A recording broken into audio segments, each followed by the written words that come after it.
Honeymoon पर मेघालय के शिलोंग गए कपल की मिस्ट्री अभी भी बनी हुई है। 10वें दिन राजा रघुवंशी का शव तो मिला, लेकिन राजा की पत्नी सोनम की तलाश अभी भी जारी है। सोनम अभी भी लापता है। राजा और सोनम रघुवंशी से जुड़ा अब इस पूरे मामले पर एक नया अपडेट सामने आया है।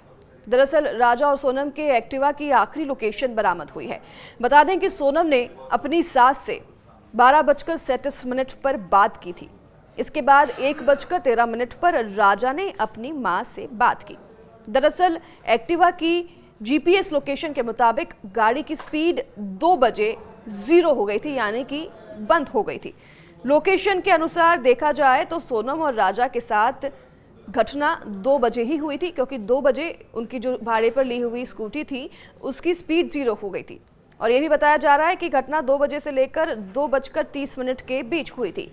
और यहाँ बदमाशों ने राजा की बेरहमी से हत्या कर और पत्नी सोनम को अगवा कर लिया है, ये भी संभावना जताई जा रही है, क्योंकि सोनम अभी तक बरामद नहीं हुई है। ना ही उनका कुछ पता है, ना ही उनका शव कहाँ ही मिला है, और सोनम कहाँ है ये अभी भी मिस्ट्री बनी हुई है। तो इस पर कई कयास लगाए जा रहे हैं।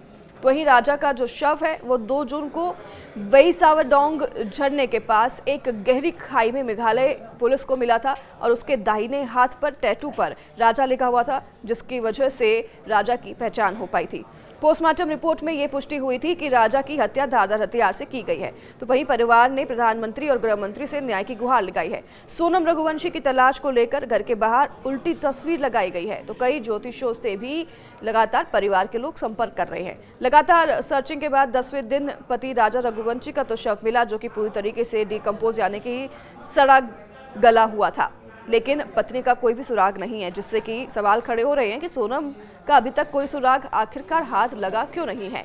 तो वहीं सोनम की तलाश लगातार जारी है। सोनम की तलाश में एनडीआरएफ, एसडीआरएफ और मेघालय पुलिस की दोनों टीमें लगातार सर्च ऑपरेशन चला रही है। भारी बारिश और घने जंगलों की वजह से भी इस अभियान को काफ़ी मुश्किलें आ रही हैं, लेकिन सर्चिंग ऑपरेशन लगातार चलाया जा रहा है। इसी बीच परिवार वालों ने ये भी आरोप लगाए हैं, ये भी संभावना जताई है कि सोनम को अगवा करके बांग्लादेश ले जाया जा चुका है। ह्यूमन ट्रैफिकिंग का जो है सोनम को शिकार बनाया गया है। परिवार वाले ये आरोप लगा रहे हैं और उन्होंने सीबीआई के जांच की भी मांग की है।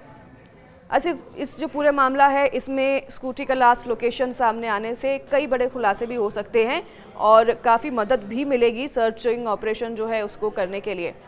इस पूरे मामले में मेघालय में पर्यटकों की सुरक्षा पर कई सवाल तो खड़े कर ही दिए गए हैं, क्योंकि ऐसा मामला पहले भी हो चुका है, जब कपल जो है गए थे शिलोंग में, मेघालय में, और उस दौरान ऐसी घटना घटित हुई थी। तो ही मेघालय के मुख्यमंत्री कॉनराड संगमा ने कहा है कि वे इस मामले की तह तक जाएंगे, जबकि मध्य प्रदेश के मुख्यमंत्री मोहन यादव ने शोक जताया और सोनम की तलाश के लिए हर संभव मदद का आश्वासन भी दिया है।